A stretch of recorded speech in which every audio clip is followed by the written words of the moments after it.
Hello friends, my name is Manish Maharshi. I am Assistant Professor, Department of English, Government Dunga College, Bikaner. Today in this video, we will discuss the poem On His Blindness by the famous poet John Milton. First, I will give you a brief introduction of John Milton. Then I will read the poem and then we will discuss what is it that poet wants to say in this poem.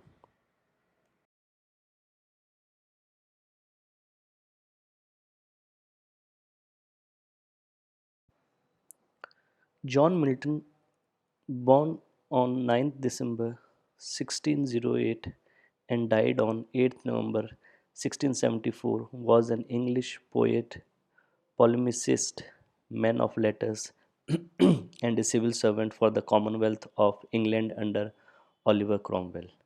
He wrote at a time of religious flux and political upheaval and is best known for his epic poem Paradise Lost in 1667, written in blank verse. Milton's poetry and prose reflect deep personal convictions, a passion for freedom and self determination, and the urgent issues and political turbulence of his days is recorded in his writing. Writing in English, Latin, Greek, and Italian, he achieved international renown within his lifetime, and his celebrated work Aerophagetica in 1644, written in condemnation of pre publication censorship, is among history's most influential and impassioned defenses of free speech and freedom of the press. William Haley's 1796 biography called him the greatest English author, and he remains generally regarded as one of the preeminent writers in English language till date. The poem starts When I consider how my light is spent, ere half my days in this dark world and wide, and that one talent which is death to hide, lodged with me useless, though my soul more bent, to serve therewith my Maker and present my true account, lest he returning chide. Doth God exact day labor right light denied? I fondly ask, but patience to prevent that murmur soon replies, God doth not need either man's work or his own gifts. Who best bear his mild yoke, they serve him best. His state is kingly, thousands of at his bidding speed, and post over land and ocean without rest. They also serve, who only stand and wait.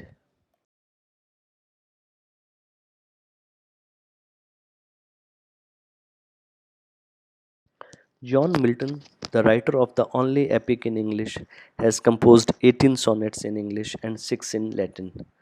The sonnets are Petrarchan in structure and are not in a sequence. Besides my late espoused saint, no other sonnet is on the theme of love. But as Tilliard says, all his poems, including his sonnets, are autobiographical in nature and soaked in religious fervor. Milton was a Puritan and has expressed his undying faith in the grace of God. In this sonnet, on his blindness is subjective in nature, and as most of his poetry is subjective in nature, very, very early in his life, Milton had decided to write a song doctrin- doctrinal to a nation, a song that the succeeding generation would not let willingly die. He wished through that epic song justify the ways of God to men. But he had to work as a Latin secretary to Cromwell and had to write rejoinders in Latin to the pamphlets written against the regicides by Salmasius. Because of this prostitution of his faculty of eyes, he was rendered blind at the age of 44. He felt that he would not be able to realize the dream of writing the intended epic. And in a state of dejection and frustration, Milton wrote this sonnet.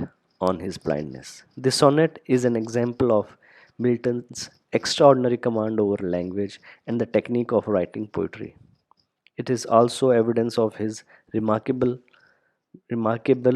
religious faith. The sonnet is justified considered as one of the greatest sonnet written in English language. Though through this Milton expresses his abiding faith in the grace of God, he says that he was rendered blind when he had spent only half of his life. He suffered from glutta serena, a disease of the eyesight. The world grew dark and wide for him, as he says, ere half my days in this dark world and wide. He felt mentally disturbed because he was given the talent for writing poetry and to serve God with it. But this gift was rendered useless and could not be used in the service of God. The poet says, lost with me useless, though my soul more bent to serve therewith my Maker. So he grew desperate and asked himself whether God demanded work even from a person for whom there was no daylight.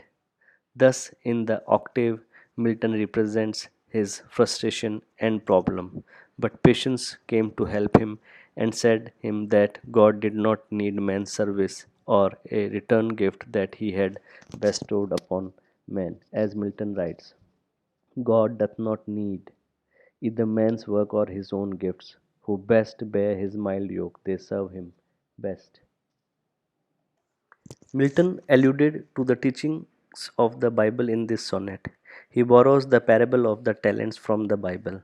The Bible says that a man going on a journey gave 5 talents gold coin to the first, three to the second, and one to the third servant. On his return, he demanded an account. The third servant had hidden the talent given to him. His master rebuked him for not using it. Milton compares himself to the third servant and God to his master. He uses a pun and says that God has given him talent, ability to write poetry. He has not used his talent, so God would punish him.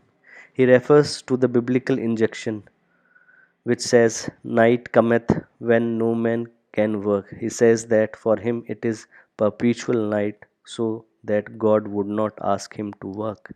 Milton accepts his suffering with a feeling of resignation. He says that God does not need his services. His state is kingly, and there are thousands of angels who are at his service. So he does not need the services of a man like Milton, who has become a blind.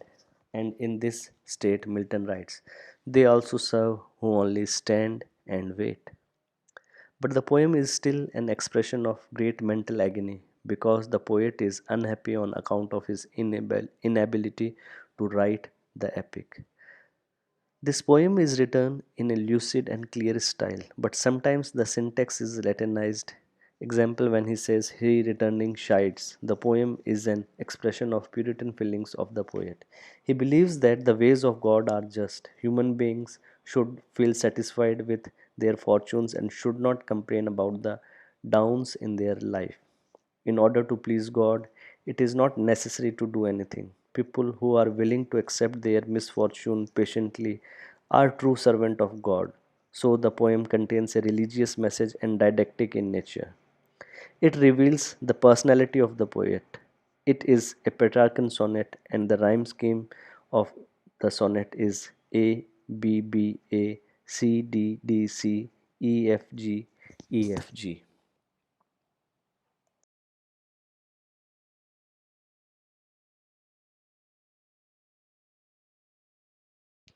Sometimes this poem is also titled as When I Consider How My Light Is Spent. This poem is a Petrarchan or Italian sonnet rhymed A B B A B B A C D E C D E. As with traditional Petrarchan sonnets, we can divide the poem up roughly into an octave or 8 line unit rhymed A B B A B B A and a sestet or 6 line unit rhymed CDE, CDE. The sonnet form has often been used to stage an argument or debate not between two people but between two different points of view weighing to be heard within the poet's or speaker's own mind, and Milton's sonnet is a fine example of this. Milton had led a full and productive life in his youth. He proved a precocious poet even while still a student at Cambridge, and as a young man, he had written acclaimed poems such as his celebrated elegy Lycidas and the pair of poems La Allegro and El Penseroso. He had also been an active pamphleteer for Oliver Cromwell's parliamentarian during the English Civil War. He had travelled abroad on diplomatic missions. In 1638, while in Florence, he had even met Galileo. Milton recorded his meeting with Galileo in his 1644 pamphlet Era Fagotica, an important early defense of freedom of press.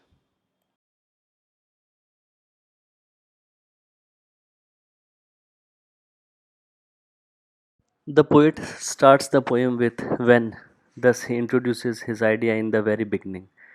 According to him, he often thinks that half of his life, or sight, or intelligence has been spent in serving humanity, but now he has lost his eyesight, and so his other half life is dark now and wide, that is challenging as well. The one talent of writing which he had is useless now because without eyesight he cannot write.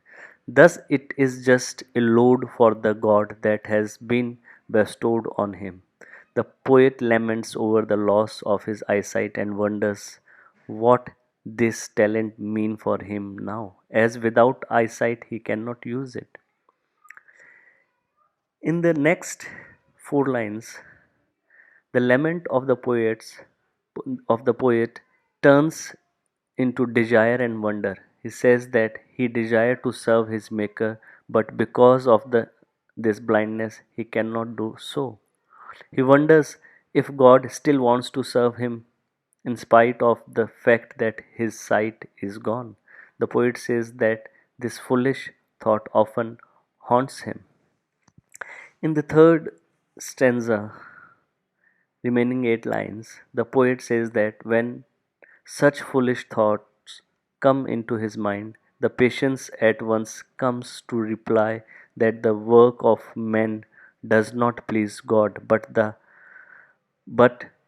one who best bear his mild yoke, that is, the one who remains patient and content with what he has, is most liked by him. God has a huge kingdom, and there are thousands of angels who remain in motion to carry God's order. They never take rest. The poet compares them with those who have the talent and use it to serve God. On the other hand, there are some other angels who serve him just by standing and waiting before God. According to him, their service is equally valuable to God as that of the first category of angels. The poet compares himself with the latter angels who just keep patience. Thus, in the end, the poet is quite satisfied as he is also serving God just by keeping patience. So, if you have any queries related to this poem, you can ask me in the comment box or by messaging me. Thank you.